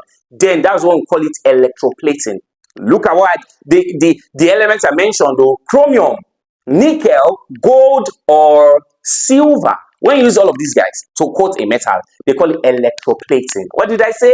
Electroplating. But if it's zinc, it's called galvanizing. This is electrolysis. I already have a full video lesson on the topic electrolysis. So go watch my full video lesson so as to understand all of this approach. The videos are arranged in playlists so you can be able to understand so many things you have to know about electrolysis for your exam. All right, so let's get into more practice questions. All right, guys, let's get into the next practice question, which says, which type of radioactive decay produces a daughter nucleus with higher atomic number? They give us various options. It's very easy. Relax, relax. Let me analyze the question for you. All right. First of all, what the question is asking us is, all right, which of these radioactive decay, now, this radioactive decay they are talking about is which of these radiations produces a daughter nucleus, I will say explain that, with a higher atomic number. So they gave us various radiations in the option. Let me bring out radiations. They wrote something like this. They wrote something like B, and they wrote minus up. All right. They wrote another one like Y, like this, and they wrote another one like B and plus. This one is the alpha radiation. What did I call this one? Alpha radiation. As a student, you have to know the symbol of alpha radiation, and it is He42, helium He42. Note it, I beg you. Note it. Note it and note it very well. Relax. For this one that is this, it is beta radiation. It is what? Beta ray. And beta ray has a symbol. This is the exact way you can write beta. Beta is written as 0 and here is -1. I beg you note it. This is the real beta. This is beta, beta, beta. This is how it should be written correctly. Though it's still correct, but if for more understanding, this is how it should be written. Gamma, basically, this gamma ray, and then it should be written as this. Do you understand? And this one is still another form of beta ray. This one is another form of beta ray that is positive. This one is a beta ray that is positive. Here is a beta, here is 0, and here is +1. Actually, this one is called positron. This one that is positive, they call it positron in a way. All right, it's called positron. A beta with positive charge, they call it positron. Relax. Let me explain. You can see I brought up all the options. I've given you the correct way to symbolize them because we need them to be able to answer this question very well. Relax. All right, guys, listen. Then I said, which type of radioactive decay or which type of radiations produces a daughter nucleus with a higher atomic number? First of all, in chemistry, you have to know where this atomic number is located. Let's take an example. This is an atom. Let's say this is an atom X. Here is A and here is Z. This place that is A has a name. This one is the atomic mass. What did I call A? Atomic mass. Whereby this Z, they call it atomic number. What did I call it? Atomic number. If you don't call A atomic mass, you can call it mass number. You can call it what? Mass number. And if you don't call it mass number, you can call it what? Nucleon number. These are the possible names for A. So relax. So you have to know that, sorry. Here should be atomic number. Z is atomic number. Z is what? Atomic number. So then they're not saying that, okay, after all these guys have been, emitted due to the process of radiation, which of the daughter nucleus, which of the decay products, will be formed that the atomic number will be higher than the initial? Simple. Relax, simple. Let me give you an example. I'll give you examples based on each of them. Relax. I'm the one telling you to relax. Then they are all very easy. Chemistry is not hard. Let's take an example. Using uranium, here is 238. Let me just say here is 238 and here is 92. Uranium have various forms it can exist. All right. I think the first one we talked about was 233 uranium. All right. This one is 238 uranium. Relax. They're all simple. So then let's form our product. Let's say for instance, uranium undergo alpha emission. You know, when something undergo alpha emission, what has happened? What has happened, guys? Alpha emission means that alpha ray was emitted. This alpha ray was what? Emitted. He 4 and 2. Remember, what is up, what is down? You already know IT. So the one that is up is your atomic number. The one that is up is your atomic mass number or nuclear number, whereby the one that is Z is atomic number. Relax. Then let's quickly form our product. What becomes our product? What becomes the decay product formed? What becomes it now? Though I know you might not know the symbol, but me, I know the symbol. Okay, here is TH. It's thorium that will be formed. Here will now be 2, 3, 4, I guess. Not I guess. This 2, 3, 4 because 2, 3, 4 plus 4 is 2, 3, 8. And here becomes what? 90. Because 90 plus 2, that's 92. So the question is now asking us, all right, for our decay product, which after analyzing for each of them, for our decay product, which of them we have higher atomic number? Remember, where is the atomic number located? It's not down. You understand? So if you observe, based on our example we used, which was the atomic number was 92, and now the atomic number for our decay product, was it lower or higher? Was it lower or higher? It was lower. So then your option A can never be the answer because they said we are looking for the guy, the radiation that the daughter nucleus, this is a daughter nucleus, will have higher atomic number. So it can't be this alpha being the alpha emission, being the ray emitted. It can't be using alpha to guess it because our daughter nucleus, if I'm to do for any example at all, the daughter nucleus will have a lower atomic number. That's what it's saying. That's what it's talking about. It will have a low atomic number. Relax. Let's take another example. You can say, well, we have analyzed this. Let's analyze beta ray, the negative beta ray. This one they call it negatron. They call it negatron, the negative beta ray. Okay, guys. So moving over to using beta ray to explain. All right. Let's say for instance, it will not be called beta emission because it's beta ray that is actually what emitted. So I'll be using carbon 14. Carbon 14 is radioactive. Carbon 14, and here it has an atomic number of 6. Everybody knows that. This carbon 14. All right, carbon 12 is non-radioactive. This is another form of carbon. It is called carbon 14. So carbon 14 undergo beta emission, meaning that beta ray was emitted. Beta ray was not emitted, which is this. You understand? So then what becomes our product? Remember how to solve now. You know what should be up should be equal at both sides. So here is 14, here is 0. So for you to be able that is equal to this, I will add 14 there. You understand? Here is 6, here is, listen, at this side here is 6, right? Because the element that is, listen, the element that is actually having 14 to be its mass number in chemistry is nitrogen. Do you understand? It's nitrogen. I know it's nitrogen. The element that has its atomic mass to be 14, all right, this one up, is nitrogen. And I believe you know that nitrogen is number 7. Is atomic number 7. Nitrogen is atomic number 7. Yes, it is atomic number 7. I drew the first 30 element and I numbered nitrogen 14. Go back to the video and check it. Nitrogen number 7. So you can see what we've done. Because now, oh, sorry guys, here should be -1. Do you understand? Because you know, normally this thing means that 7 minus 1, that's 6, is balanced. Down is balanced, and up is still balanced because here is 14, here is 0, here is 14. It's simple. So if you observe, the daughter nucleus formed had a higher atomic number than the initial, which was 6. Remember, that's why here is atomic number, here is atomic number, here is mass number, here is mass number, or atomic mass, or nuclear number, based on what I said. So basically, you can see here that the answer is option B. The answer is option B, guys. It's not option gamma. Gamma is 0, 0. It's not gamma. It's option B. So you should just note it.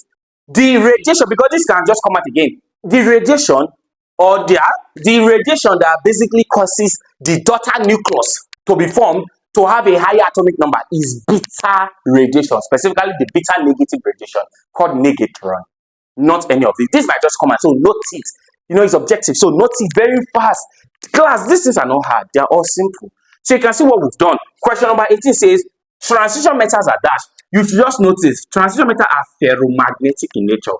They are ferromagnetic in nature. They undergo what we call ferromagnetism.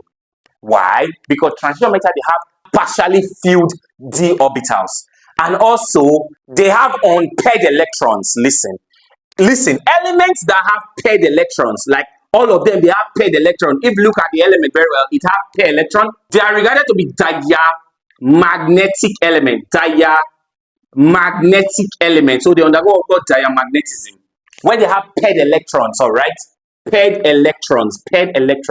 But elements with unpaired electrons, they are paramagnetic. So they undergo paramagnetism. But if it is seen in transition metals, when unpaired electrons, listen, when unpaired electrons is seen in transition elements, normally they have unpaired electrons, you know that they should be called paramagnetism. But when it is seen in transition element, they are called they undergo ferromagnetism, so they are ferromagnetic. Now, all this is I'm saying is best for me to show you how it works, right? It's best for me to show you how it works. That's the way you understand better. So, more practice questions to come will be based on this aspect. So, we are in question number 18. Let's go back to 19 like that. You understand? All these things are very easy. Guys, if you find my video lesson helpful, make sure you share my videos with your friends and also subscribe to this channel so you don't miss out on my next video lessons. Alright guys, moving over to the next practice question, which says, how many unpaired electrons are in oxygen atom? This question is extremely very easy. To solve this question, I have to explain a very key concept in chemistry to you. So listen carefully. First of all, you must know the number to which oxygen is in the periodic table. And I drew the periodic table of the first 20 elements initially, whereby, let's start again. This is hydrogen, helium, lithium, beryllium, boron, carbon, nitrogen, oxygen. Oxygen is number 8. All right. Oxygen is what? Number 8 in the periodic table. So it will be written as oxygen. It will be written as O8. Remember, atomic number is located down. We've said that already. So oxygen atomic number is 8. So your oxygen atomic number being 8 is what we'll be using to determine the number of unpaired electrons in oxygen. Just relax. I'll explain everything you have to note about how to solve unpaired electrons in elements. Relax. First of all, before we progress, we have to understand a very key aspect to what we call electronic configuration in chemistry. What did I say? We have to understand what we call electronic configuration in chemistry, how we can be able to write electronic configuration of elements in chemistry. All right, this electronic configuration is done by a rule called Aufbau's rule or Aufbau's principle, which is also regarded to be called the build-up principle. Let me write out the model, the principle, so we'll be able to use the principle to be able to write electronic configuration of oxygen as an element and other questions relating to this aspect, and I teach you what you need to know under this aspect. Listen carefully. All right, to write electronic configuration, we must know the Aufbau's principle that start with 1s, 2s, 3s, 4s, 5s, 6s, and 7s. Just watch closely. Here, yes, 2p, 3p, 4p. I believe you've seen this before. 5p, 6p, and 7p. Here is 3d, 4d, 5d, 6d, and 7d. And here is 4f, 5f, and 6f, and 7f. Remember, you know here that all of these s, p, d, f, they are orbitals, right? So there are lines that comes down like this, comes down like there are lines that comes down like this, down. So you can follow, you follow it like this, down, like this, like this. If you observe what I'm doing, look at it carefully. Look at it carefully. You can see the line, the way I'm actually, drawing the line across these orbitals. Relax. Now, you must note this. All of these orbitals you are looking at, they have maximum number of electrons they occupy. What did I say? They have maximum number of electrons they occupy. For the s orbital, the maximum number of electrons it can occupy is 2 electrons. For p, it is 6 electrons. For d, it is 10 electrons. For f orbital, it's 14 electrons.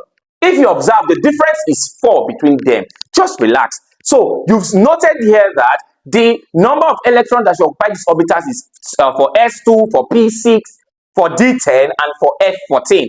So now, first of all, before we progress, let us write together the electronic configuration of oxygen. Let's do it together. So oxygen is 8. What did I say? Oxygen is atomic number 8. Then we'll start with this first orbital, which is 1s. And remember, s orbital takes a maximum number of how many electrons? 2 electrons. So then we write 1s2. Remember, we are trying to hit at 8. So 1s2. So the next we are going over is 2s. After 2s, we start from 2p. That's why I drew this line. Listen. After 1s, 2s, 2p, 3s. After 3s, 3p, 4s. After 4s, 3d, 4p, 5. Do you understand? You go from up, down, up, down. Don't say 3s and then go to 4s. No. Up, down. So let's start with oxygen. We've written 1s2 already. So the next is 2s. So here is 2s and s is still 4 under s, so it's still 2 maximum. You understand? Remember, we are trying to hit at 8. So 2s2. Let's progress. Is it 3s I'm to go over or 2p? 2p. So here becomes 2p watts. We have to be careful because remember the p orbital takes a maximum number of how many electrons? How many electrons? 6 electrons. So then 2p orbital here is, we have written 8 already. We have written for 4 already and it's 8 that is total. So it's best for me to just say 2p4 because I know the maximum is 6, but we have to write 2p4 so as to match 8. So understand, match the number 8 for oxygen. So this is the electronic configuration for what? Oxygen. Are you following me? So then, how do you determine the number of unpaired electrons seen in an element? You look at the last orbital. If you check the last orbital is 2p4 orbital. What did I say? If you check the last orbital is 2p4 orbital. Now the concept to which this question is from in chemistry is called quantum number. And I already have full video lessons on my channel that explains on quantum number. Ensure you go watch the video. The link to the video will be in the description section. All right. Because after solving this first one, you solve every other questions that pertains to this aspect. They are all very easy. Relax. So then, now I said that once you want to determine the numbers of unpaired electrons seen in an atom, you pick the last orbital standard, and the last one is 2p4. And you can see it's p orbital. That is why you must have a very broad knowledge to quantum number. Under my video quantum number, I have explained how many boxes we draw for these orbitals. I think I said it in one of the questions here. For s orbital, we draw just one box. What did I say? For s orbital, we draw what? One box. For the p orbital, we draw three boxes. I said it already. For the d, we draw five boxes. For the f orbital, we draw seven boxes. There are reasons for all of this. Go and watch it on my video lesson on quantum number so as to understand what is happening. So there is 2p4. So it's p orbital, and we said that for p orbital, we draw three boxes. So basically, these are the electrons. This four here signifies the electron that the p orbital has. And there is a rule that says for you to be able to fix in the electron into these boxes, you fill them singly first before you start pairing. What did I say? You fill them singly first before you start pairing. And that rule is called Horn's rule. Horn's rule of maximum multiplicity. It's called Horn's rule. Horn's rule of maximum multiplicity. So let's fill singly. 1, 2, and 3. Remaining 1 because it's 4. Because we filled in 3, remaining 1. So we'll start again. 4. 1, 2, 3, 4. So how many unpaired electrons are seen here? 2 unpaired electrons. So in oxygen, we have what? 2 unpaired what? Electrons. Do you understand? Here become 2 unpaired electrons. Very easy. So you do the same for nitrogen for me. Count, look at the first 20 elements, note the number, the atomic number of nitrogen. Let's go. Hydrogen, helium, lithium, beryllium, boron, carbon, nitrogen, number 7. So work with 7. You'll be able to do it. It's not hard. Now, if you observe, you can see that oxygen has unpaired electron. And how many? 2 unpaired electron. Now, there is a phenomenon, I've said this before, whereby an element has unpaired electron. That phenomenon is called paramagnetism. Do you understand? I will say that this element is paramagnetic. Oxygen in this case is paramagnetic. Why? Because it has unpaired electron. But let's say it has paired electron, then it will be diamagnetic. Meaning that for an element to have paired electron, all of this, here we're having just one. No, you will not see. Everything will be filled. They will be paired together. So that phenomenon is called diamagnetism. But in this case, this element is paramagnetic. Do you understand? So then, now question number 21 is for how many unpaired electrons are seen in ion? Now, you just take note, ion is a transition metal. I'll give us the first series of the transition metal. Ion is a transition metal, though it has unpaired electron. But since it's a transition metal, what becomes ion? What becomes the phenomenon to describe elements that are transition metal having unpaired electron? I've said that before. It is ferromagnetism. We say that element is ferromagnetic, undergoing what? Ferromagnetism. Do you understand? All these things are very easy. They are not difficult at all. So you saw for question 20 and 21. You do that in the comment section. Provide the answer in the comment section. Let's progress to question number 22. And if you check, it's between CH3Br. All right. Both of them are bonding together. CH3 in organic, this organic chemistry now is basically called methyl. CH3 is called what? Methyl. And it's bonded to bromine. The name of this compound becomes methyl bromide. What did I say? Methyl bromide. So what's happening here is that the bond between them has been broken. Listen, they are asking us what type of breakage is this? Or what type of fusion is this? I did not say what type of fusion is this. I said what type of what? Fusion. In fusion has to do with breaking of bond in chemistry. They broke the bond. And for question number 22, we had, listen. All right, guys. So in this case, if you observe what is happening, we broke the bond between the carbon atom of this methyl and bromine. So we form these two groups. And if you observe what is happening, you can see that they were represented using plus and minus. Just relax. I'm giving you a simple way. Both of them, they are fission. Both question is fission that is happening, bond breakage. But what type of fission? That will be the question. So in a very simple way, because you might see this question in your exam exactly the way it is. When we have the bond breakage and we have a positive and negative ion formed, but this one that is this has to do with uneven sharing of electron. Uneven sharing of electron. Now, this is a bond. This bond you are seeing, it has 2 electrons. For a bond to be formed, it needs 2 electrons. So, from what is happening, just note this. The 2 electrons here basically went to this bromine atom. So, there's uneven sharing of electron. When there's uneven sharing of electron, in the sense that one of the atom takes the electron in the bond, because one bond has 2 electrons. So in this case, bromine took the 2 electrons. So your product will not be you having a positive form of one of the components and the negative form of it. Then we say that it is heterolytic. Heterolytic fission. As heterolytic fission is the uneven sharing of electron between two atoms. But this one is homo, because if you observe, this guy, the CH3 took one of the bond, took one of the electron forming the bond, and this Br took another. Do you understand what's happening? So this one is homolytic. There's even homolytic fission. There's even sharing. Here there's uneven. When there's uneven, to know that it is uneven, there will be plus and minus to represent the component. But if it is even homolytic fission, then it will be dots. Do you understand? All these things are very easy. So let's get into this. When is a reaction spontaneous? All right, very easy. So the question you ask yourself, what is a spontaneous reaction? A spontaneous reaction is a reaction that can occur on its own.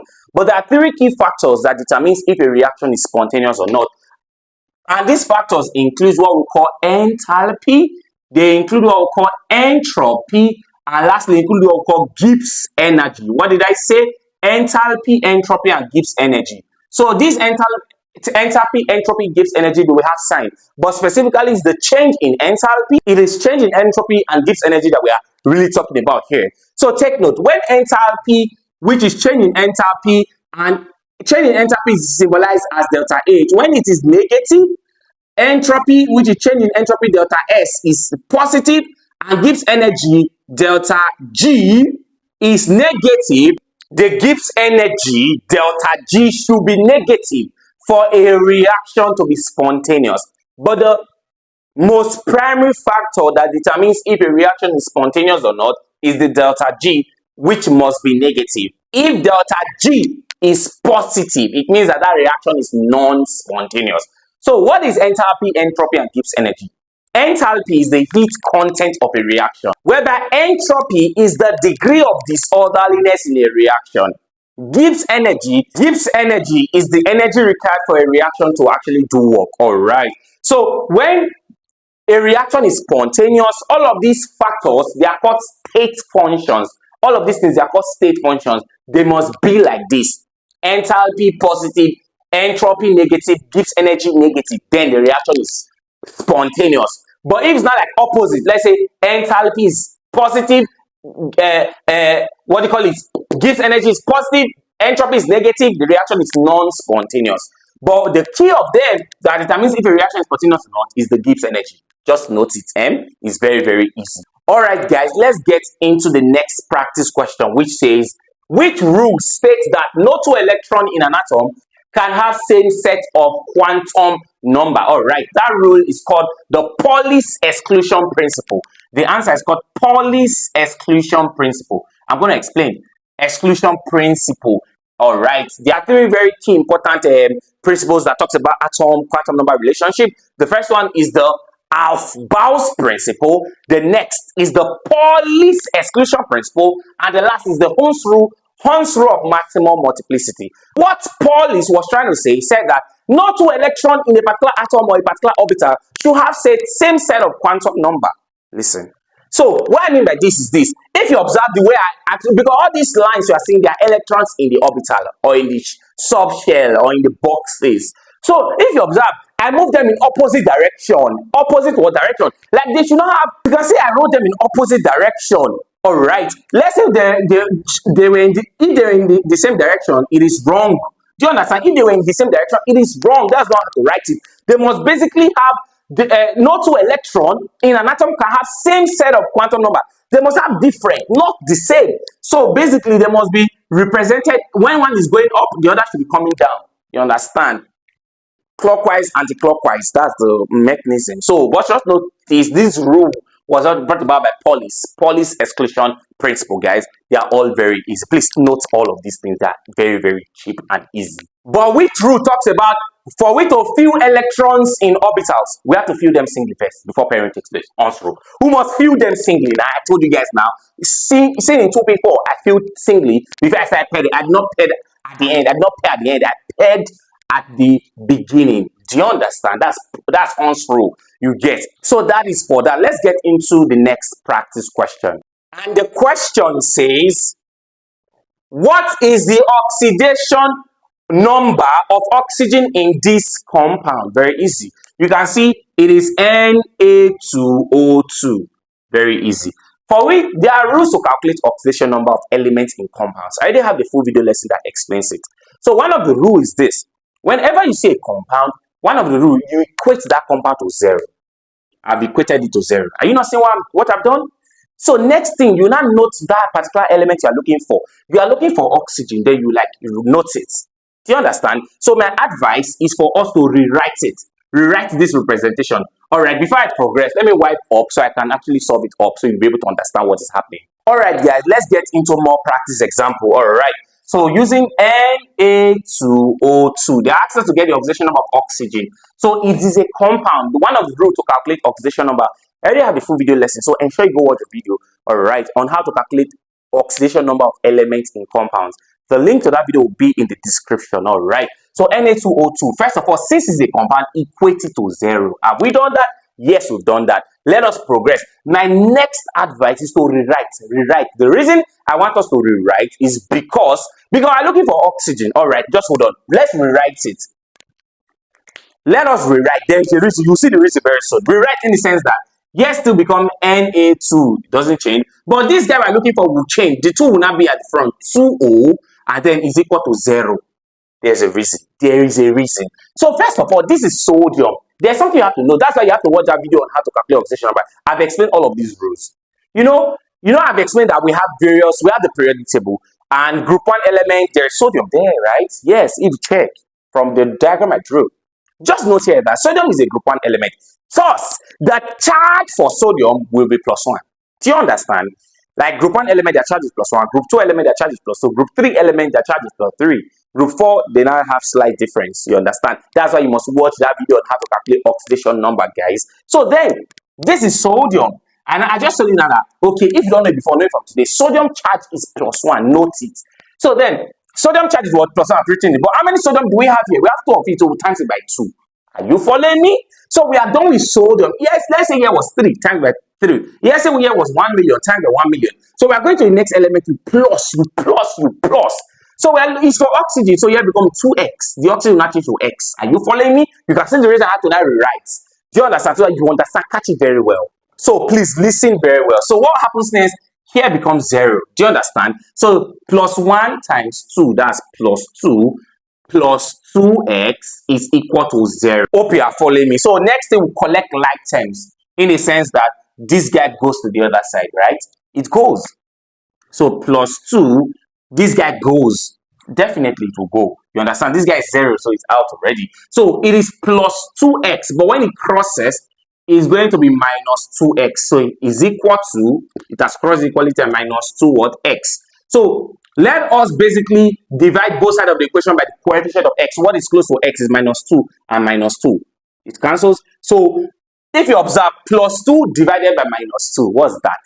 So basically, if you observe what we've gotten, x will now be 2 divided by what now? -2, because +2 is same as 2. So when you divide by -2, what's that? -1.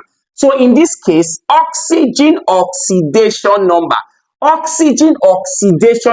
is what? -1. And whenever oxygen oxidation number is -1, it tells me that that oxygen is in a state of being a peroxide, because the oxidation number of oxygen in most states is -2, not -1. But whenever oxygen is -1 oxidation number, hence that oxygen is in a peroxide state. Please note it. Whenever oxygen oxidation number is -1, the oxygen is in what state? A peroxide state. But when oxygen oxidation number is -2, normal, that's okay. You understand? But it's -1, is in a peroxide state. So then this guy is a peroxide. It's called sodium peroxide. Sodium peroxide. Yeah. This JUPEB is an advanced exam, so you have to be very careful. You can see how we have solved this question. It's not difficult. So what you do for me now, solve for the oxidation number of oxygen in, let's say, N2O. Yeah, N2O, sodium oxide. This is not sodium peroxide now. This is just sodium oxide. Whereby hint. Sodium oxidation number is what? +1. Hint, that's a hint. All right, do for this or for me already.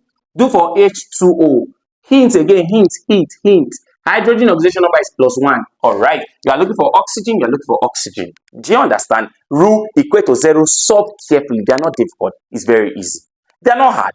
So solve and ensure you provide the answer in the comment section. All right, guys. Let's get into more practice example. All right. The next one is, what is the oxidation number of lead in this compound?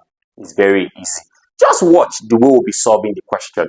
I'll be wiping the board so I solve for question number 27. All right, guys, let's get into the next practice question, which is calculating the oxidation number of lead in PbNO32. All right, so listen, this is PbNO32, and we're looking for lead. My advice, rewrite. Don't equate to 0 yet, just rewrite. You can equate to 0 and still rewrite. So let's rewrite. It now be PB. All right, 2 times everything inside the bracket. That's for sure mathematically. So 2 times in N, N2. 2 times in O, O6. Hope you know that. Because 2 times 3, that's 6. Then let's equate to 0. We are looking for lead. So because 2 cannot affect lead now, so it's only what's inside the bracket. So lead become X and then plus oxygen and nitrogen first. You have to note this. All right, something you should know. That's why you must be familiar with the first 20 elements. Many things about them. The oxidation number of nitrogen in most states, in this compound, in most states, is actually +5. So nitrogen is +5, so nitrogen is +5. Are you there? You know there is a plus here now, general +5, and we have 2 nitrogen, so it's times 2. Hope you know now. So we are done with nitrogen. Going over to oxygen. If you don't know this, know it from today. I told you already. Oxygen in most states. Oxygen in most states. What's the oxidation number? It is what? -2. So then this one will be -2, but we have 6 of it times 6 is equal to 0. So X plus, plus is still plus. 5 times 2, 10. Now, plus minus, when they go plus times minus, plus and now it's minus now. Plus times minus is minus. Minus times minus is plus. Minus times plus is minus. Hope you know these things now. They are all simple. So plus minus is minus. 2 times 6 is 12 is equal to 0. So what then will happen? Collect like terms, X remains, minus 12 will cross to become plus 12. Hope you know that. So it's equal to 0 plus 12. Plus 10 will cross to become minus 10. All right, minus 10. So X now, because of 0 is out, so plus 12 minus 10. So 12 minus 10, that's plus 2. So the oxidation number of lead in this compound is plus 2. They are not hard. They are all very easy. Just take your time. Now, let's solve another. Let me give you guys another one to practice. Here is a H2SO4. Look for the oxidation number of sulfur here for me. All right, solve the answer. This question, I'll call it question number 20, 30. No, that one is 30, 34, 35, 36. So this is 36 because I gave you guys 2 other questions. So this one is question number 36. So solve another one for me. You are looking for sulfur here. You are looking for sulfur here. This one hints hydrogen oxidation number in most states. Because I've been saying this thing, so you're supposed to know it. Hydrogen oxidation number in most states +1. Oxygen in most states -2. No teeth, no teeth. Don't forget. All right. So 37 will be you calculating the oxidation number of, let's say, sulfur in H2S. You are doing for sulfur in H2S. Hydrogen oxidation number also is still +1, +1, +1. Take note. So 38, do for this for me, H2S2O7. So you're looking for this one. I've solved the likely question. So solve it. Doesn't change. Hydrogen oxidation state is +1. Oxygen is -2 as well. So for question number 39, you solve for this SO2. All right. All right, you solve for that. For question number 40, you can say I'm just dwelling on oxidation number question. You tell me the oxidation number of sulfur in S8. Sulfur in S8. Actually, let me tell you, whenever an element is free, a free element, an element that is not combined, just that element, even if it's S1 million, S2 billion, S5, S6, S6, the oxidation number is 0. Whenever we have a free element, the oxidation number of that element should be 0. So let's say we're having something like O2. What's the oxidation number of oxygen in O2? What's this? 0. Simple. Simple. Simple. Not difficult at all. So you can see we've tackled all of down to question number 40. Do you understand? Just solve this one for me. Let's get back into the next question. Question number 28. All right. 28 says the electronegativity value of Si, silicon, and hydrogen are these 2 numbers, 1.88 and 2.18 respectively, meaning that Both of these elements, their electronegativity difference are these. Now, let me explain something. This question is from chemical bonding. So, if you're a student, you are finding chemical bonding difficult, I already have a full video lesson that has impacted so many lives on the concept of chemical bonding from the scratch. Understanding covalent bond, ionic bond, metallic bond, all of those bonds, all right, in chemistry, step by step. Go and watch my full video lesson so as to understand, but I'm still going to explain this. Now, let me explain something for you. You know, we have examples of chemical bondings. The popular ones, you know, are the ones questions normally comes from are the ionic and covalent bond. Remember, ionic bonds are also called electrovalent bond. Let me just tell you something. Now, first of all, you have to note this. Between ionic and electrovalent, which one involves the sharing of electron and which one involves the transfer of electron? That will be question number 41 and 42. All right. The one that involves sharing of electron, the two atoms are here, they are sharing electron between themselves. That bond is covalent bond. Are you there? But the bonding that results from transfer, when one atom is transferring electron to the other atom, that one is now electrovalent bonding. Are you not seeing the difference? Electrovalent or bonding. I've done a full video lesson, an explicit video lesson. Go and watch that lesson. All right, electrovalent or bonding. And electrovalent bonding is also regarded to be called ionic bonding. All right, ionic what? Bonding. So the one that involves sharing of electron, covalent. The one that involves transfer of electron, or electrovalent, also called ionic. Now note this. Covalent bonds can be of two. We have the polar covalent bonds and the non-polar covalent bond. In the course of this question, I'll be explaining them. Relax. Relax. Now, there's something you have to note about this bonding too. That will be question number 43 and question number 44. All right. Because it can ask you, between covalent and electrovalent bond, which of them had a large electronegativity difference? Listen. Between the two elements, they will not have what we call large electronegativity difference. Now, if you observe, I'm calling electronegativity, electronegativity, electronegativity. For you to understand properly what electronegativity is all about, you have to understand periodic table. Is an atomic property called electronegativity. As we're having electronegativity, so we're having electropositivity. Relax. Let me just tell you this. You have to notice. Now, between covalent and electrovalent, which one have large electronegativity difference? The ones that have large electronegativity difference, all right, it is this guy, electrovalent. But the one that have small electronegativity difference is covalent. Please take note. The one that have large electronegativity difference, electrovalent, small electronegativity difference, covalent. Hope you are getting me. All right, that is for that. So how will you know that these two elements have small electronegativity difference and large electronegativity difference? There is a range you have to watch out for. Relax. Now, let me explain something with this electronegativity difference. I'm going to tell you what electronegativity is, but relax. But now, from the word difference, electronegativity value or electronegativity difference, it's like you minusing these values of these elements. So when the value ranges from 0 to about 1.7, the electronegativity difference of those two elements involved in bonding is between 0 to 1.7. We simply say that two elements will most likely form a covalent bond. But when it is 1.7 and above, please, when the difference between them is 1.7 and above, we say that when the electronegativity difference is 1.7 and above, we simply say that, oh, the bond that these two guys will form likely is an electrocovalent bond, because I told you that electrocovalent bond, they have large electronegativity difference. But covalent bond, they have small, innocent is very small. Do you understand? So you must note that.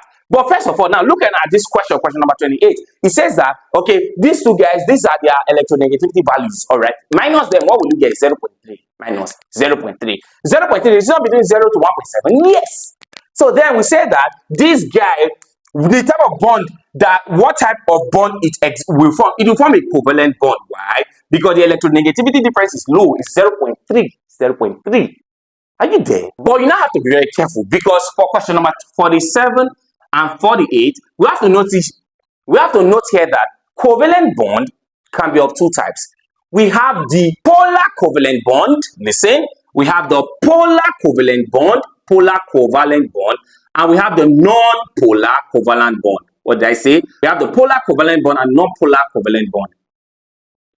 Non-polar covalent bond. So basically, you have to now know the difference of these guys. Because I told you guys that, okay, for a bond to be covalent, the electronegativity difference should be between 0 to 1.7. But take note, for non-polar covalent bond, the electronegativity difference should be between 0 to 0.4. Please take note. But from 0.4 down to 1.7, then we say that it is a polar covalent bond. What did I say? We say that it is a polar covalent bond. All these things are not hard, they are all very easy. So then, what is reduction based on oxygen? All right, simple. What is reduction based on oxygen? This is on redox reaction. You know, a redox reaction is a reaction in which reduction and oxidation occurs together.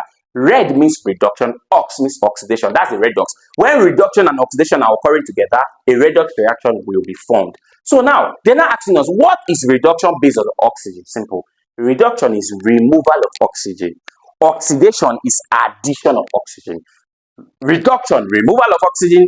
Oxidation is addition of oxygen. But if I was to use hydrogen to define, it will not be the opposite of what I just said. If I'm to use hydrogen to define, it will be the opposite of what I just said. Reduction will not be addition of hydrogen. Oxidation will not be removal of hydrogen. But the oxygen, reduction, removal of oxygen, oxidation, addition of oxygen. But if it's on hydrogen, reduction, addition of hydrogen, oxidation, removal of hydrogen. They are simple. They are not hard. They are not hard at all, guys. They are all very easy. So then, let's get into the next question. And it says, a solution capable of resisting change in pH upon addition of small amount of, acid or base. Just note, a solution that resists change according to the pH medium. Like a solution, it's just constant, it does not change. That solution is called a buffer solution. What did I say? It's called a buffer solution. A buffer solution is a solution that doesn't change. It's on the concept of acid. I already have a full video lesson on buffers. So that's why you must watch my full video lesson on acid, base, and salt and the pH concept so as to understand all of this. The link to the video will be in the description of this particular video lesson. So let's get into the next question. It says, the pH of a buffer solution depends on the concentration of, just note it, the pH of a buffer depends on the concentration of what we call conjugate acid and base. Please take note. If you don't know it before, there is a reason, but note it. All right, guys, let's get into the next practice question, which says, which of the following metal is not a first role transition metal? So what they are asking us is for the first set of transition metals in chemistry, and they include what we call scandium, titanium, these are the symbols, scantivan, vanadium, chromium, manganese, iron, Fe, cobalt, nickel, copper, here's copper, and zinc. All right. 1, 2, 3, 4, 5, 6, 7, 8, 9, 10. There will be 10. All right. These are the first set of transition metal. So this scandium, titanium, vanadium, chromium, manganese, iron, cobalt, nickel, copper, and zinc. All right. Whereby Cd is not among Cd element. Cd is pronounced as cadmium. All right. This element number 48 in the periodic table. This starts from number 21 to number 30. All right.